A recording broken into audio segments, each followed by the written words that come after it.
कहानी की शुरुआत एक टकले और बेहद ताकतवर आदमी से होती है जिसका नाम ब्रैडली है। वह पेशे से एक कार मैकेनिक होता है। रोज की तरह वह एक खराब कार लेकर गैरेज पहुंचता है, लेकिन जैसे ही अंदर जाता है उसे महसूस होता है कि आज का दिन कुछ ठीक नहीं है। गैरेज का मालिक उसे बेचैनी से इंतजार करता हुआ मिलता है। मालिक उसे ऑफिस में बुलाता है और उसी पल ब्रैडली को समझ आ जाता है कि आज उसकी नौकरी जाने वाली है, और वही होता है। मालिक आर्थिक परेशानी का बहाना बनाकर उसे निकाल देता है। असल वजह यह होती है कि ब्रैडली सीधा, सख्त मिजाज और अपने उसूलों पर चलने वाला आदमी होता है, जबकि मालिक उसकी जगह किसी चापलूस को रखना चाहता था। ब्रैडली बिना कोई बहस किए लॉकर रूम से अपना सामान उठाता है, गाड़ी में बैठता है और खामोशी से घर की ओर निकल जाता है। यहीं से उसकी जिंदगी का वह गिरता हुआ सफर शुरू होता है, जो आखिरी पल तक उसका पीछा नहीं छोड़ता। घर पहुंचकर वह देखता है कि उसकी पत्नी लॉरेन अपनी कार में बैठी किसी से फोन पर बात कर रही होती है। ब्रैडली रुककर उसे गौर से देखने लगता है। उसके दिल में शक पैदा होता है। वह कार का दरवाजा खोलने को कहता है। लॉरेन हल्की मुस्कान के साथ कहती है, आज बड़ी जल्दी आ गए। लेकिन उसी पल ब्रैडली उसकी गर्दन पर किसी और के होठों के निशान देख लेता है। उसका खून खौल उठता है। वह उससे फोन मांगता है। लॉरेन मना करती है, लेकिन ब्रैडली जबरदस्ती फोन छीन लेता है और सच्चाई उसके सामने आ जाती है। वह गुस्से में उसे घर के अंदर जाने को कहता है। लॉरेन सफाई देने की कोशिश करती है,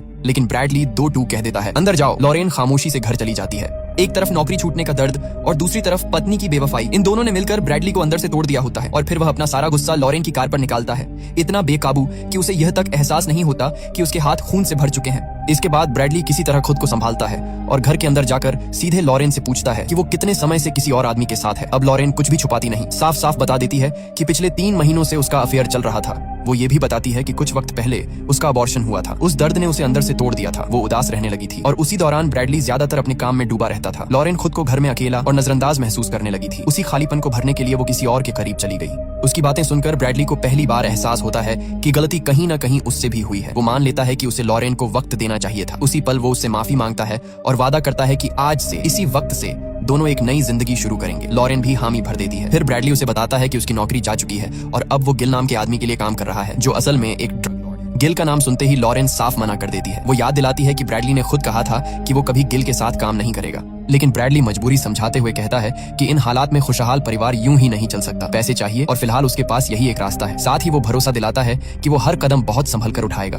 कहानी यहीं से 18 महीने आगे बढ़ जाती है। अब ब्रैडली का काम एक अपार्टमेंट में उस ड्रग कुरियर को ढूंढना होता है जो सारे डीलरों तक पैकेट पहुंचाता है। वो उससे मिलता है, सामान सौंपता है और काम खत्म करके घर लौट आता है। लेकिन अब उसकी जिंदगी पूरी तरह बदल चुकी होती है। इस काम ने उसे खूब पैसा दिया होता है। वो बड़े घर में रहता है। उसके पास कई लग्जरी कारें होती हैं। लॉरेन जल्द ही बच्चे को जन्म देने वाली होती है, जिससे उनकी खुशियां और बढ़ने वाली थीं। मगर जैसा कहा जाता है, गलत रास्ते का अंत कभी सही नहीं होता। ब्रैडली लॉरेन को लेकर बेडरूम में आता ही है कि तभी गिल का फोन आ जाता है। वो उसे तुरंत अपने घर बुलाता है। ब्रैडली बिना देर किए निकल पड़ता है। लॉरेन के चेहरे से साफ झलकता है कि वो उसके इस काम से बिल्कुल खुश नहीं है। थोड़ी देर में ब्रैडली गिल के पास पहुंचता है। वहां उसकी मुलाकात माफिया गिल से होती है और दोनों बिजनेस की बातें करते हैं। गिल बताता है कि उसका एक दोस्त एलिएजर है, जिसकी मैक्सिको में गहरी पकड़ है और उसे एक बेहद जरूरी काम करवाना है। तभी एलिएजर अपने 2 आदमियों रोमन और पेड्रो के साथ वहां पहुंच जाता है। ब्रैडली को काम समझाया जाता है, लेकिन वो तुरंत मना कर देता है। रोमन उसे बेहद नशेड़ी और लापरवाह लगता है। उसे डर होता है कि उसकी एक गलती सबको पुलिस तक पहुंचा सकती है। एलिएजर अपने आदमियों का बचाव करता है, मगर ब्रैडली अपनी बात पर अड्डा रहता है। इसके बाद गिल ब्रैडली को अलग ले जाकर समझाता है कि ये डील उनके लिए बहुत फायदेमंद साबित होगी। वो ये भी वादा करता है कि बच्चे के जन्म के बाद ब्रैडली को 3 महीने की छुट्टी मिलेगी। थोड़ी देर सोचने के बाद ब्रैडली मान जाता है। वो शर्त रखता है कि इस काम की पूरी जिम्मेदारी वही लेगा और रोमन और पेड्रो दोनों को उसी की बात माननी होगी। एलिएजर आखिरकार सहमति जता देता है। फिर ब्रैडली रोमन को परखने के लिए उसका एक छोटा सा इम्तिहान लेता है। वो सीधे पूछता है, अगर मैं कहूँ कि सामान अभी पानी में फेंक दो तो क्या करोगे? रोमन बिना सोचे जवाब देता है, फेंक दूंगा। यही जवाब दोनों के बीच एक खामोश समझौता बन जाता है। उसके बाद तीनों रात के अंधेरे में एक बंदरगाह पर पहुंचते हैं, लेकिन शिप पर चढ़ने से पहले ही रोमन अपनी मर्जी चलाने लगता है, जिससे ब्रैडली का पारा चढ़ जाता है। तभी पेड्रो बीच में आकर उसे याद दिलाता है कि समझौता हो चुका है और उन्हें हर हाल में ब्रैडली की बात माननी होगी। अब ब्रैडली खुद बोट संभालता है। तय लोकेशन पर पहुंचकर वो चारों तरफ नजर दौड़ाता है और पूरी सावधानी के साथ बोट रोक देता है। पेड्रो डाइविंग सूट पहनकर पानी में उतरता है और कुछ देर बाद नीचे से एक बक्सा निकाल लाता है। उस बक्से में कोई मामूली चीज नहीं, बल्कि $3 मिलियन की होती है, जो वहां छिपाकर रखी गई थी। वे सारे पैकेट निकालते हैं, खाली बक्से को वापस पानी में फेंक देते हैं और फिर बंदरगाह की तरफ लौटने लगते हैं।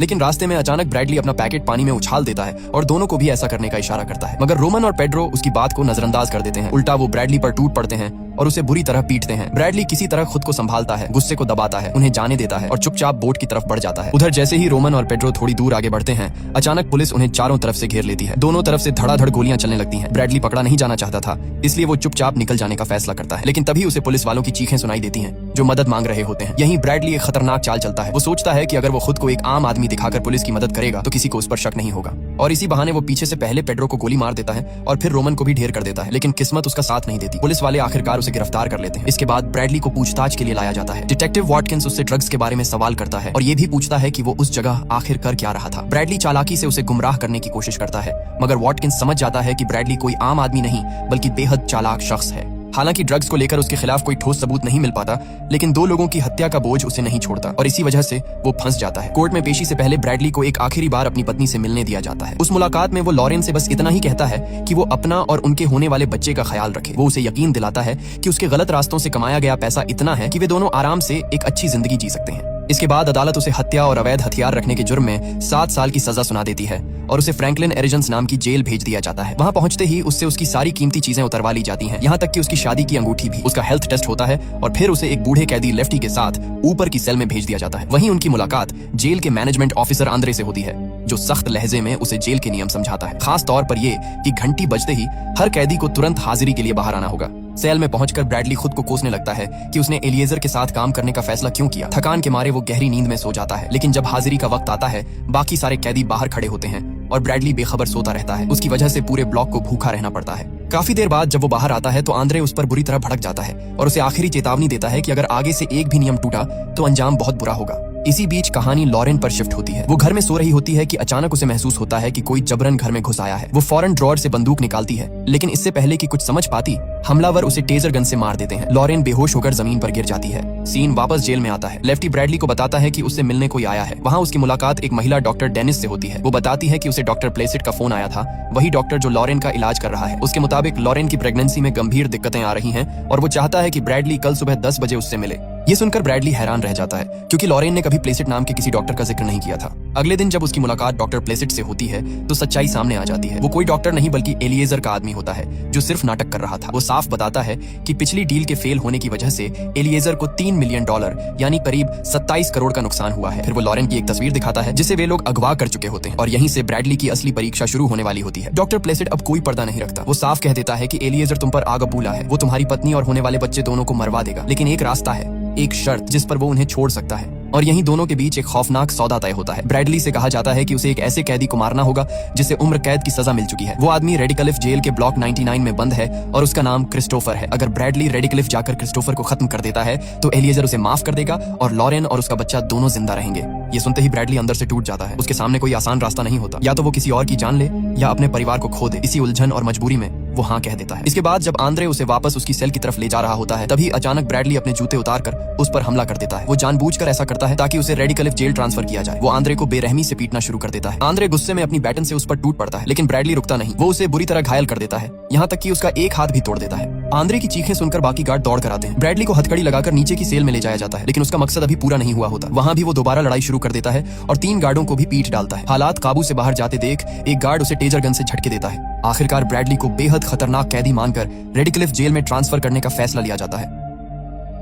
रेडिकलिफ पहुंचते ही उसकी मुलाकात वहां के बेरहम वार्डन टैग्स और उसके 4 आदमियों से होती है। टैग्स उसे डराते हुए कहता है कि यहाँ आकर उसने अपनी जिंदगी की सबसे बड़ी गलती कर दी है, क्योंकि रेडिकलिफ में जिंदगी नहीं सिर्फ नर्क मिलता है। जांच के बाद ब्रैडली को ब्लॉक 99 की जगह ब्लॉक 59 में डाल दिया जाता है। अपनी सेल देखकर वो सन्न रह जाता है। वहाँ गंदगी, बदबू और इंसानियत नाम की कोई चीज नहीं होती। पिछले कैदी ने पूरी सेल को गंदगी से भर रखा होता है और बदबू बर्दाश्त से बाहर होती है, लेकिन ब्रैडली अपने परिवार के लिए सब सहने को तैयार होता है। वो चुपचाप अपनी बनियान उतारता है, उससे नाक ढकता है और वहीं लेट जाता है। कुछ देर बाद एक गार्ड उसे 60 मिनट के लिए ताजी हवा लेने बाहर निकालता है। बाहर आते ही ब्रैडली क्रिस्टोफर को ढूंढने लगता है। तभी उसकी मुलाकात डेरिक नाम के एक कैदी से होती है। जब वो उससे क्रिस्टोफर के बारे में पूछता है तो डेरिक साफ कह देता है कि रेडिकलिफ जेल में क्रिस्टोफर नाम का कोई कैदी मौजूद ही नहीं है। ये सुनकर ब्रैडली के होश उड़ जाते हैं। उसी वक्त उसकी नजर सामने कसरत कर रहे कुछ कैदियों के एक ग्रुप पर पड़ती है। डेरिक उसे उनके पास जाने से मना करता है क्योंकि वे सब साइको माने जाते हैं, लेकिन ब्रैडली जानबूझकर उनकी तरफ बढ़ता है और उन्हें उकसाने लगता है। देखते ही देखते माहौल गर्म हो जाता है और मारपीट शुरू हो जाती है। और यही ब्रैडली चाहता था, ताकि उसे बेहद खतरनाक कैदी समझकर ब्लॉक 99 में डाल दिया जाए और वो क्रिस्टोफर तक पहुंच सके अपने परिवार की जान बचाने के लिए। तभी अचानक एक गार्ड हवा में फायर कर देता है। गोली की आवाज जैसे पूरे माहौल को चीरती हुई निकलती है और देखते ही देखते और गार्ड वहां पहुंच जाते हैं। लेकिन ब्रैडली अब खुद पर काबू खो चुका होता है। वो पलटकर उन्हीं गार्डों पर टूट पड़ता है जो उसे रोकने आए थे। कुछ ही पलों में वो कई गार्डों को जमीन पर गिरा देता है। आखिरकार टैग्स वहां आता है। उसकी आंखों में डर नहीं बल्कि ठंडी बेरुखी होती है। वो इशारे से गार्डों को ब्रैडली का चेहरा ढकने को कहता है। चेहरा ढकते ही ब्रैडली को घसीटकर उस जगह ले जाया जाता है जहां सूरज की रोशनी कभी नहीं पहुंचती। ब्लॉक 99 अंडरग्राउंड काल कोठरी। वहां पहुंचते ही उसे एक रिमोट कंट्रोल्ड इलेक्ट्रॉनिक शील्ड पहनाई जाती है और एक ऐसी सेल में धकेल दिया जाता है जहां चारों तरफ टूटे हुए कांच के टुकड़े बिखरे पड़े होते हैं। अगले ही पल टैग्स रिमोट दबाता है और बिजली का झटका ब्रैडली के जिस्म में उतर जाता है। वो चीखता है, तड़पता है और आखिरकार बेसुध होकर जमीन पर गिर पड़ता है। सीन लॉरेन पर शिफ्ट होता है। एक अंधेरे कमरे में बंधी हुई, कमजोर, टूटी हुई, उसके सामने डॉक्टर प्लेसिड खड़ा होता है जो उसकी तस्वीरें खींच रहा होता है। उसके पास एक कोरियन अबॉर्शन स्पेशलिस्ट मौजूद होता है। ये देखकर साफ समझ आ जाता है कि लॉरेन के साथ क्या होने वाला है। उधर ब्रैडली अपनी सेल में बेहोश पड़ा होता है। जब उसे होश आता है तो उसकी जुबान से सिर्फ एक ही नाम निकलता है, क्रिस्टोफर। क्रिस्टोफर। वो चीखता है, दीवारों से टकराता है जैसे कोई उसकी आवाज सुन ले। तभी बगल वाली सेल से एक कैदी कहता है कि ब्लॉक 99 में क्रिस्टोफर नाम का कोई कैदी नहीं है। ये सुनते ही ब्रैडली के चेहरे का रंग उड़ जाता है। उसकी आवाज सुनकर कुछ गार्ड दौड़े चले आते हैं। वो उसे बाहर निकालते हैं और फिर से बिजली के झटके देने लगते हैं। तभी एक गार्ड उसके कान में कहता है, क्रिस्टोफर तुमसे मिलना चाहता है। ब्रैडली को एक दूसरी सेल में ले जाया जाता है। वहीं पर उसकी दुनिया पलट जाती है क्योंकि सामने क्रिस्टोफर नहीं बल्कि एलिएजर खड़ा होता है और वही साइको कैदी भी जिसे ब्रैडली कुछ देर पहले पीट चुका था। अब सच्चाई सामने आती है, क्रिस्टोफर कभी था ही नहीं। वो तो सिर्फ एलिएजर की चाल थी ताकि ब्रैडली को धोखे से ब्लॉक 99 तक लाया जा सके। एलिएजर को ब्रैडली की वजह से $3 मिलियन का नुकसान हुआ था। उसी की वजह से वो पकड़ा भी गया था। ऊपर से पेड्रो की मौत जो उसकी बहन का पति था। ये सब उसकी आंखों में ब्रैडली को एक ही चीज बनाता था, अपना दुश्मन। एलिएजर ने गार्डों को भी पैसे से अपनी तरफ कर लिया था। अब ब्रैडली पर लगातार बिजली के झटके बरसने लगते हैं। फिर एलिएजर उसके सामने उसकी पत्नी की तस्वीर दिखाता है जो डॉक्टर प्लेसिड ने भेजी होती है। वो ठंडी आवाज में कहता है, अब ना तुम बचोगे और ना ही तुम्हारा परिवार।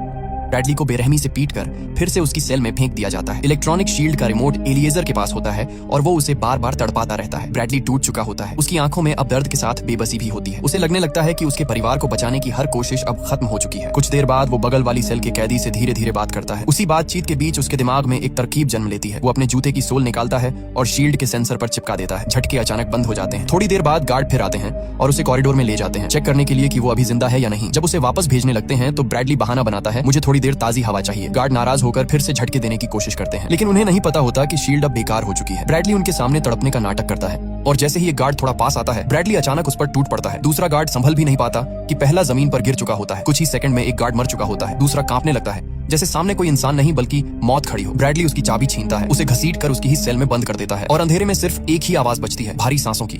ब्रैडली बिना पीछे देखे सीधे उस तरफ बढ़ता है जहां एलिएजर की सेल थी। उसके कदमों की आवाज ही वहां मौजूद कैदियों के दिलों में डर भरने के लिए काफी होती है। जैसे ही वो अंदर पहुंचता है सबसे पहले उसका सामना उन्हीं साइको कैदियों से होता है जिन्हें एलिएजर ने अपने चारों तरफ ढाल बना रखा था। पहला कैदी उस पर झपटता है लेकिन अगले ही पल ब्रैडली उसे जमीन पर पटक देता है। अपने भारी बूट से वो उसके चेहरे को बेरहमी से कुचल देता है। हड्डियों के चटकने की आवाज अंधेरी सेल में गूंज उठती है। दूसरा कैदी भागने की कोशिश करता है लेकिन ब्रैडली उसे बालों से पकड़कर खींच लाता है और उसकी आंखों पर ऐसा वार करता है कि वो वहीं ढेर हो जाता है। तीसरा कैदी अब सिर्फ कांप रहा होता है। ब्रैडली उसे दीवार से पटकता है, घूंसे बरसाता है जैसे हर वार के साथ अपना गुस्सा निकाल रहा हो और अंत में एक ऐसी लात मारता है कि उसके चेहरे की हड्डी टूटने की आवाज तक सुनाई देती है। वो अधमरा होकर फर्श पर पड़ा रह जाता है। अब सामने सिर्फ एलिएजर बचता है, वही इंसान जिसकी वजह से उसकी जिंदगी का सब कुछ उजड़ चुका था, वही जिसने उसकी पत्नी और उसके होने वाले बच्चे को उससे छीनने की कोशिश की थी। ब्रैडली बिना कुछ कहे एक जोरदार मुक्का मारता है और एलिएजर जमीन पर गिर पड़ता है। वो उसका फोन उठाता है, उसके कॉलर से पकड़कर उसे ऊपर खींचता है और ठंडी लेकिन जहरीली आवाज में कहता है कि अपने लोगों को फोन कर और अभी इसी वक्त लॉरेन का अबॉर्शन रुकवा दे। एलिएजर दांत भींच कर मना कर देता है। अगले ही पल ब्रैडली उसकी दाहिनी टांग पर पैर रखता है और पूरा जोर डाल देता है। एक दर्दनाक चीख के साथ उसकी टांग टूट जाती है। एलिएजर अब टूट चुका होता है। कांपती आवाज में वो कॉल करता है और अपने आदमियों को हुक्म देता है कि लॉरेन को तुरंत छोड़ दिया जाए और उसका अबॉर्शन रोका जाए। ब्रैडली उसके पास झुककर आखिरी बात कहता है कि लॉरेन को एक खरोंच भी आई तो वो वापस आएगा। फिर वो मुड़ता है और चलते हुए बस इतना कहता है कि उसे सही सलामत गिल के पास पहुंचा दिया जाए। ब्रैडली एलिएजर को घसीटते हुए अपनी ही सेल तक लाता है और गार्डों के साथ उसे अंदर धकेल देता है। जैसे ही वो दरवाजा बंद करने वाला होता है पीछे से भारी कदमों की आवाज गूंजती है। टैग्स अपने आदमियों के साथ वहां पहुंच चुका होता है। उसकी आंखें सीधे ब्रैडली पर टिक जाती हैं। वो पूछता है, मेरे लोग कहाँ हैं? ब्रैडली बिना घबराए जवाब देता है, एक मर चुका है, दूसरा जिंदा है और अगर तुमने ये दरवाजा खोला तो वो भी नहीं बचेगा। असल में ब्रैडली किसी और चीज का इंतजार कर रहा होता है, गिल के फोन का, उस एक कॉल का जो तय करेगा कि उसकी पत्नी अब सुरक्षित है या नहीं। उधर एलिएजर के कहने पर डॉक्टर प्लेसिड और वही कोरियन डॉक्टर लॉरेन को गिल के पास लेकर पहुंचते हैं। प्लेसिड ने गिल पर बंदूक तान रखी होती है ताकि वो कोई चाल ना चल सके। लॉरेन की आंखों में डर है लेकिन सांसों में उम्मीद भी। जैसे ही दोनों कुछ कदम दूर जाते हैं गिल अचानक हरकत करता है। वो पल भर में स्नाइपर निकालता है और प्लेसिड के सिर में गोली उतार देता है। प्लेसिड वहीं ढेर हो जाता है। अगले ही पल लॉरेन गिल से राइफल छीनती है और उस कोरियन डॉक्टर को भी मार गिराती है जो उसका अबॉर्शन करने आया था। उसी वक्त ब्रैडली के फोन पर रिंग होती है। गिल की आवाज आती है, लॉरेन अब सुरक्षित है, अब से वो मेरी जिम्मेदारी है। फिर वो फोन लॉरेन को देता है। ब्रैडली की आवाज भर्रा जाती है। वो अपने होने वाले बच्चे के लिए आखिरी शब्द कहता है, अच्छे इंसान बनना, स्वस्थ रहना, समझदार रहना और एक अच्छी जिंदगी जीना। उसकी आंखें नम होती हैं क्योंकि उसे पता होता है कि वो अपने बच्चे को कभी देख नहीं पाएगा। बाहर टैग्स गुस्से में खड़ा चिल्लाता है, खत्म हुआ तुम्हारा ड्रामा? ब्रैडली बस इतना कहता है, मुझे 1 मिनट और दे दो। वो अंदर लौटता है और फिर जो होता है वो इंसान और हैवान की आखिरी सीमा मिटा देता है। ब्रैडली एलिएजर पर टूट पड़ता है। भूसे, लातें, दीवार से टकराते जिस्म की आवाज। वो तब तक नहीं रुकता जब तक एलिएजर का सिर उसके धड़ से अलग नहीं हो जाता। बाहर खड़ा टैक्स आखिरकार अपना सब्र खो देता है। वो अंदर घुसता है और बिना कुछ सोचे ब्रैडली के सिर में गोली मार देता है। वहीं उसी अंधेरी काल कोठरी में ब्रैडली की सांसें हमेशा के लिए थम जाती हैं और यहीं पर ये कहानी खत्म होती है। कभी कभी हमारी जिंदगी में भी ब्रैडली जैसी आंधियां आती हैं, लेकिन ये हमें गलत रास्ता चुनने का हक नहीं देती, क्योंकि गलत रास्ते का अंजाम अक्सर वही होता है जो ब्रैडली का हुआ। चलो अब अगली कहानी में मिलते हैं।